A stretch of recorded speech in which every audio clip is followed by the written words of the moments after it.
Hello friends, welcome to Jaya's Lifestyle. இன்னைக்கு நம்ம பார்க்க போறது ஒரு saree box folding பத்தின ஒரு டீடைலான டுடோரியல் வீடியோ தான் பார்க்க போறோம்.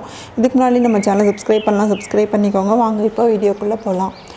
இதில் வந்து ஃபர்ஸ்ட் நம்ம வந்து நார்மலாக நம்ம ப்ளீட் வந்து எடுக்கிற மாதிரி எடுத்து ஒரு சேஃப்டி செக்யூர் பின் போட்டு நம்ம வந்து அரேஞ்ச் பண்ணிவிட்டு இந்த மாதிரி கிளிப் பண்ணி வச்சிடணும். இந்த அயனிங் டேபிளில் இந்த மாதிரி கிளிப்ஸ் வந்து அமேசான் ஃப்ளிப்கார்ட்டில் இதிலலாம் கிடைக்கிது. ஸோ இந்த மாதிரி கிளிப் பண்ணி வச்சிட்டா நமக்கு அப்போ தான் வந்து நம்ம வந்து அந்த குட்டி குட்டி ப்ளீட்ஸ் எடுக்கிறதுக்கு நல்லா வசதியாக இருக்கும். இந்த சாரியோடைய ஒரு எட்ஜ் கார்னரை வந்து இப்படி திருப்பி வச்சுட்டு நம்ம கை right hand left hand 4 fingers மட்டும் வச்சுட்டு இந்த மாதிரி இவங்க பண்ணுற மாதிரி வச்சு நம்ம வந்து குட்டி குட்டியாக வந்து ப்ளீட்ஸ் அரேஞ்ச் பண்ணணும். நம்ம நார்மலாக எடுக்கும்போது ஒரு 5 to 6 ப்ளீட்ஸ் தான் கிடைக்கும். பட் இந்த மாதிரி மெத்தடில் அரேஞ்ச் பண்ணும்போது 8 to 9 ப்ளீட்ஸ் வரைக்கும் நமக்கு குட்டி குட்டியாக கிடைக்கும். இந்த ஷோல்டர் லென்த் பார்த்திங்கன்னா ரொம்ப சின்னதாக வரும். நமக்கு வந்து நம்ம வேணுன்ற அளவுக்கு நம்ம செஸ்ட் ப்ளீட்டை வந்து நம்ம எக்ஸ்டெண்ட் பண்ணி வச்சுக்கலாம். ஸோ இவங்க இதில் பண்ணுற மாதிரி குட்டி குட்டியாக வச்சு நம்ம வந்து அரேஞ்ச் பண்ணிக்கணும். இது வந்து ஒரு டுட்டோரியல் வீடியோ. இது வந்து அவங்களுக்கு இன்னொருத்தவங்களுக்கு ஸ்டூடெண்ட்டுக்கு வந்து இந்த பாக்ஸ் ஃபோல்டிங் எப்படி பண்ணுறதுன்னு சொல்லி கொடுக்குறாங்க. ஸோ இது வந்து ஃபஸ்ட் பார்ட் வந்து இவங்க வந்து சேஃப்டி பின் வச்சு செக்யூர் பண்ணிடுறாங்க. அதுக்கப்புறமா மிச்சம் இருக்கிறத வந்து இதே மாதிரி நம்ம ஷோல்டர் லென்த் எவ்வளவோ நம்ம மெஷர் பண்ணிக்கணும். மெஷர் பண்ணிவிட்டு அதே மாதிரி தான் வச்சு நம்ம வந்து அரேஞ்ச் பண்ணிட்டு வரணும்.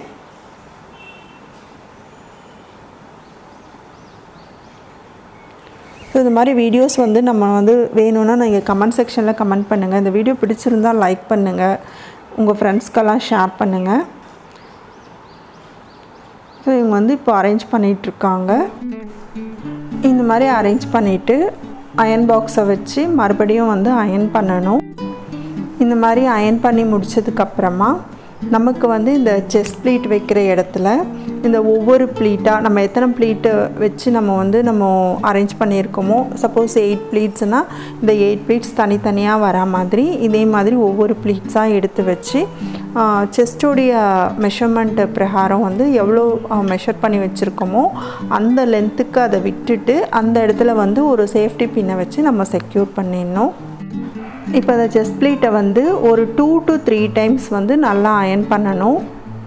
இந்த மாதிரி பண்ணணும். எவ்வளோக்கெவ்வளோ நல்லா நம்ம ப்ரெஸ் பண்ணி அயன் பண்ணுறோமோ அவ்வளோக்கவ்வளோ நமக்கு வந்து அந்த செஸ்ட் ப்ளீட்டோடைய மடிப்பு வந்து கலையாது. அதுக்கப்புறமா இந்த மாதிரி ஒரு சேஃப்டி பின்னை வச்சு இந்த மாதிரி வந்து செக்யூர் பண்ணி வச்சுக்கணும். ஒரு 3 பின்ஸ் வச்சு நம்ம செக்யூர் பண்ணி வச்சுட்டா நம்ம பாக்ஸ் ஃபோல்டிங் பண்ணும்போது ஈஸியாக இருக்கும், மடிப்பு வந்து கலையாது. இப்போ வந்து இந்த செஸ்ட் ப்ளீட்டை வந்து நம்ம செக்யூர் பண்ணி முடிச்சிடுறோம். முடித்ததுக்கப்புறமா இப்போ சென்டர் ப்ளீட் வரும். இப்போ நம்ம வந்து அவங்க இடுப்புடைய சுற்றளவு வந்து மெஷர் பண்ணி எடுத்துக்கணும். மெஷர் பண்ணி எடுத்துகிட்டு 2 சைடும் ஒவ்வொரு கையளவு விட்டுட்டு நம்ம வந்து ப்ளீட்ஸ் எடுக்கணும். இது வந்து பார்த்திங்கன்னா ஒரு 5 to 8 வரைக்கும் கிடைக்கும். இந்த மாதிரி ப்ளீட்ஸ் எடுத்து நம்ம வந்து சேஃப்டி பின்னை வச்சு நம்ம வந்து செக்யூர் பண்ணி வச்சுக்கணும். இந்த மாதிரி சேஃப்டி பின்னை வச்சு செக்யூர் பண்ணி முடித்ததுக்கப்புறமா இதை வந்து அரேஞ்ச் பண்ணிடணும். 1 by 1 அரேஞ்ச் பண்ணிவிட்டு நம்ம அந்த விசிறி மடிப்பு வரா மாதிரி நம்ம வந்து இதையுமே வந்து பின் பண்ணி வச்சிடணும். லாஸ்ட்டாக இதுலேயுமே வந்து ஒரு 2 to 3 பின்ஸ் வந்து போடுற மாதிரி இருக்கும். ஃபஸ்ட்டில் ஒரு பின் போடணும், மிடில் ஒரு பின் போடணும், எண்டில் வந்து ஒரு பின் போடணும்.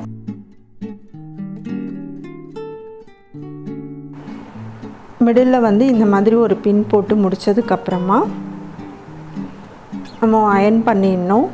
ஃபுல்லாக எண்டு வரைக்குமே அயன் பண்ணணும். எண்டுலேயுமே வந்து நம்ம வந்து அரேஞ்ச் பண்ணிவிட்டு லாஸ்ட்டாக ஒரு பின் போட்டு வச்சிடணும். இந்த மாதிரி அயன் பண்ணி வச்சா நமக்கு வந்து சாரீ வந்து கலையாது. இப்போ வந்து இந்த சாரீ வந்து பாக்ஸ் ஃபோல்ட் பண்ண போகிறோம். இப்போ வந்து அப்படியே வந்து திருப்பி போட்டுக்கணும். திருப்பி போட்டால் தான் நமக்கு வந்து ஃப்ரண்ட் சைடு வந்து வெளியிலையும் அந்த உள்பக்கம் வந்து கரெக்டாக அந்த உள்ளேயும் வரும். ஸோ வந்து இந்த மாதிரி திருப்பி போட்டுட்டு இப்போ வந்து நம்ம பாக்ஸ் ஃபோல்டிங் பண்ண ஆரம்பிக்கலாம். இது வந்து சாரியோடைய உள் சுத்து. இந்த உள் சுத்தை வந்து ஒரு 3 to 4 பார்ட்டாக வந்து ஃபோல்ட் பண்ணி வச்சுக்கணும். அதாவது ஒரு 2 பாம் சைஸு வச்சுட்டா போதும்.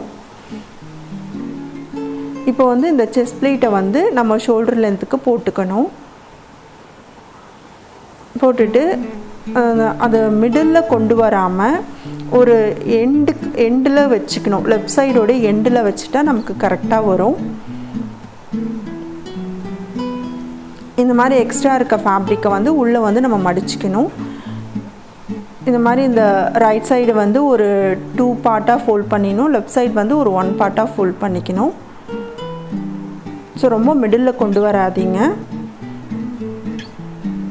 இப்போ வந்து நம்ம பாக்ஸ் ஃபோல்டிங் நம்ம வந்து இப்போ ஈஸியாக வந்து இந்த மாதிரி அந்த செஸ்ட் ப்ளீட்டை வச்சு நம்ம வந்து ஃபுல்லாக கவர் பண்ணிடலாம். இந்த எக்ஸஸாக இருக்க ஃபேப்ரிக்கை வந்து இந்த சாரியோடைய உள் சுத்தில் வச்சு நம்ம வந்து செக்யூர் பண்ணி வச்சிடணும். இந்த வீடியோ பிடிச்சிருக்கும்னு நினைக்கிறேன். இந்த வீடியோ பிடிச்சிருந்தால் லைக் பண்ணுங்கள், ஷேர் பண்ணுங்கள், கமெண்ட் பண்ணுங்கள். Thank you. See you on next video. Bye. Take care. Love you all.